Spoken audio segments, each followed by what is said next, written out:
है, क्योंकि अर्थव्यवस्था को लेकर जो कंसर्न्स हैं, जो चिंताएं हैं, उस पर भी अलग से बहस हम करेंगे इसके अगले सवाल में। लेकिन जो शुरुआती सवाल है वो मजदूरों के पलायन को लेकर है। प्रवासी मजदूर जो अपने अपने गांव जाने को मजबूर है, 2.5 लाख मजदूर पहुंच गए हैं, बहुत सारी श्रमिक ट्रेनें चलाई जा रही हैं, बावजूद इसके परिस्थितियां खराब है, जिस पर राहुल गांधी ने बड़ी सख्त टिप्पणी की है। मेरा सवाल आपसे यह है अभिषेक जी कि जब एमएचए ने गाइडलाइंस जारी कर दी, उसके बाद से राज्यों पर छोड़ दिया कि आप संघीय ढांचे का सम्मान करते हुए आपस में बात कीजिए और फिर जो मजदूरों का आना जाना है उसको सुनिश्चित कीजिए, उसको लेकर क्या राज्यों की जिम्मेदारी से हटा जा सकता है? मैं माफी चाहता हूं क्योंकि उनकी आवाज काफी डिस्टॉर्टेड हो रही थी, तो मैं समझ नहीं पाया प्रश्न। मैं इसका आपको 1 मिनट में मैं बड़ा स्वागत करता हूँ इस प्रश्न का। 1 मिनट में आप ये और भी चौंकाने वाला है, मेरे पहले वाले आर्थिक वाले से ज्यादा चौंकाने वाला। मैंने सीधा चाहा, मैंने भी पहले सरकार पे लगाया है कि इन्होंने प्रवासी श्रमिकों को भूल गए, दरकरार कर दिया। क्यों? पहला प्रश्न एक ही प्रश्न पूछता है, आप एक बार जरा प्रदेश सरकार को छोड़ दीजिए, एक बार आप और लोगों को छोड़ दीजिए। आपने केंद्र सरकार की हैसियत से 1 पैसा का पैकेज दिया है क्या श्रमिक प्रवासी श्रमिकों के लिए? सीधा सवाल है, 1 पैसे का पैकेज दिया। नंबर 2, पिछले 3-4 हफ्ते 6 हफ्तों में कहीं ना कहीं रोते हुए मरते हुए दुष्प्रभाव के साथ प्रदेशों ने इनको रखा, खाना खिलाया, आबाद रखा, उसके लिए आपने रिइंबर्स किया क्या प्रदेशों को? 0। नंबर 3, जब आपको संघीय ढांचे के परिधियों का उल्लंघन करना है, लांघना है, तब तो आप आपातकाल का लेके आड़ करते हैं। और मैं समझता हूँ सही है कि हम कर सकते हैं विरोध, लेकिन नहीं करते हैं क्योंकि जरूरत है। इसका कोई डायरेक्शन देना है, कोई नोटिफिकेशन देना है, संघीय ढांचे का कोई ध्यान नहीं। लेकिन जहां संघीय ढांचे का उत्तरदायित्व आता है तो आप कहते हैं कि हमारे से मतलब क्या, ये तो प्रदेश से मतलब है। अरे भाई, प्रदेश के पास क्या पैसा पेड़ पे उग रहा है? हम सब तालियां बजाएंगे, वरांडों में आएंगे, फूल खिलेंगे तो उनका स्वागत करेंगे हमारे योद्धा जो है कोविड के, लेकिन उनको चाहिए ठोस चीजें।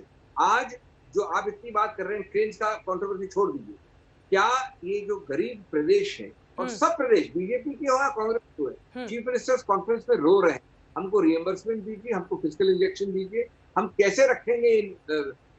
आपको पता है 29 तारीख को अप्रैल को शाम को एमएचए ने फरमान निकाला, उस पर लिखा था सिर्फ बसेस। 1 तारीख को हमने ब्रीफिंग ली और हमने कंप्लेन किया कि ट्रेन बेहतर होती है। 2 तारीख से 4-4, 5-5 करके ट्रेन चलनी शुरू हुई, लेकिन पैसा एक भी नहीं दिया है किसी के लिए, खाने के लिए, रहने के लिए, किसी चीज के लिए केंद्र सरकार। आप ये क्यों बोलते हैं कि आप करो? आप ये बताइए आपने क्या किया? ठीक है, जो भंडार भरे हुए आपके बड़े, क्या किया आपने केंद्र सरकार? सुधांशु जी जवाब दीजिए। बात करिए ना। ठीक है, 3 पॉइंट्स पर वो आप पर हमला कर रहे हैं। सीधा कह रहे हैं कि संघीय ढांचे का इस्तेमाल आप अपनी सहूलियत के हिसाब से करते हैं, जब आपको लगता है मुश्किल चुनौती है तो आप राज्य को कहते हैं संघीय ढांचे का इस्तेमाल कीजिए, आप अपनी जिम्मेदारी निभाइए। दूसरा, आप पैसे देने को तैयार नहीं है, पैसे दबाकर आप बैठे हुए हैं। उनका कहना है कि फिजिकल मेजर्स ये सरकार क्यों नहीं ले रही है, क्यों नहीं किसी तरीके से राज्यों की मदद कर रही है, वही आरोप जो राहुल गांधी ने लगाया है। जवाब दीजिए। संघीय ढांचा अभिषेक मनु सिंघवी जी इतने वरिष्ठ और विद्वान व्यक्ति हैं, और अभी आखिरी वाक्य इन्होंने क्या बोला? आपके भंडार भरे। अरे भाई, अर्थव्यवस्था 0% की तरफ आ रही है, पिछले 1 महीने में एक भी राजस्व नहीं है, और संपूर्ण विश्व के बड़े बड़े देशों की अर्थव्यवस्था निगेटिव में जा रही है। आपको भारत सरकार के भंडार भरे हुए नजर आ रहे हैं। यह आपके राजनैतिक पूर्वाग्रह के चश्मे को प्रमाणित करने के लिए पर्याप्त है। फिर आपने जो उदाहरण दिया उनसे बिंदुवार प्रारंभ करता हूं। सबसे पहले आपने कहा इन देशों ने इतना किया, पहला नाम आपने बांग्लादेश का लिया। आपको पता है अकेले महाराष्ट्र राज्य की अर्थव्यवस्था का आकार बांग्लादेश से बहुत बड़ा है। अकेले बृहन मुंबई म्युनिसिपल कॉर्पोरेशन का बजट तमाम छोटे राज्यों से बड़ा है। और संयोग की बात यह है कि वहीं से प्रवासी मजदूरों को रेल में जाने के टिकट का किराया भी नहीं मिल रहा है। तो अब यह प्रश्न पूछना चाहिए कि जहां देश की आर्थिक राजधानी है, जहां सर्वाधिक आर्थिक स्रोत हैं, जिस राज्य के पास सबसे अधिक आर्थिक बैकग्राउंड रही, उससे आग्रह करना चाहिए, जहां आप सत्ता में बराबर के भागीदार हैं, कहना चाहिए कि भाई आप इसकी व्यवस्था करिए, क्यों नहीं कर रहे हैं? अब आइए जो दूसरी तुलना आपने दूसरे देशों से की, आपने कहा अमेरिका $600 दे रहा है।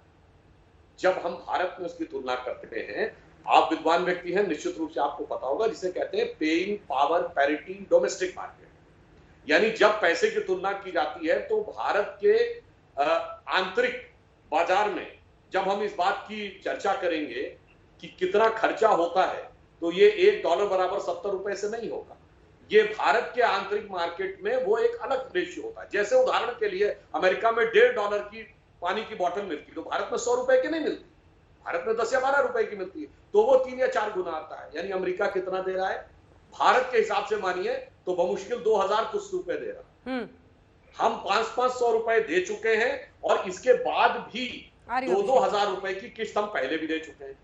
जबकि मैं एक और बात कहना चाहता हूं, आज भारत की स्थिति, कांग्रेस पार्टी ये बात कहे तो थोड़ा सा विचित्र। आ रही हूं अभिषेक जी। हम क्या हैं, हम 135 करोड़ के देश हैं जनाब। चीन को अलग रख दीजिए तो इस समय सबसे बड़े देश। 30% जनसंख्या अभी भी बिलो पॉवर्टी लाइन है, 2/3 जनसंख्या गांवों में है। 30% का मतलब 40-45%। इतनी तो बड़े बड़े देशों की जनसंख्या नहीं। आप अमेरिका की बात कर रहे हैं, हमारी $2.7 ट्रिलियन की इकोनॉमी, उनकी 18 कुछ ट्रिलियन की, 7 गुनी बड़ी उनकी इकोनॉमी।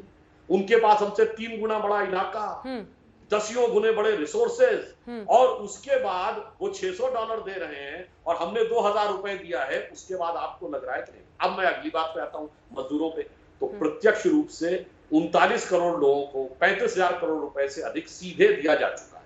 उज्ज्वला योजना में 3 माह के सिलेंडर मुफ्त दिए जा चुके हैं। राशन के अलावा जिनके पास राशन कार्ड नहीं है, उनको भी खाद्यान्न उपलब्ध करवाए जा चुके हैं। इसलिए सरकार ने प्रत्यक्ष रूप से दिया है। अब जहां तक बात आती है राज्य सरकारों की, आपने कहा संघीय ढांचे की, तो सारे राज्यों के मुख्यमंत्रियों से निरंतर विचार विमर्श करने के बाद ही निर्णय लिए गए हैं। अन्यथा मत लीजिएगा, एक्साइज ड्यूटी सबसे बड़ा स्रोत है राज्यों का। आबकारी यानी शराब की बिक्री, यह राज्यों के विचार विमर्श और उनके अनुरोध के बाद ही किया गया है। तो इसमें हम नहीं कह रहे कि हमको हिस्सा चाहिए या ये चाहिए। इसलिए मैं कह रहा हूं, ये आरोप प्रत्यारोप की बजाय यथार्थ का विषय है।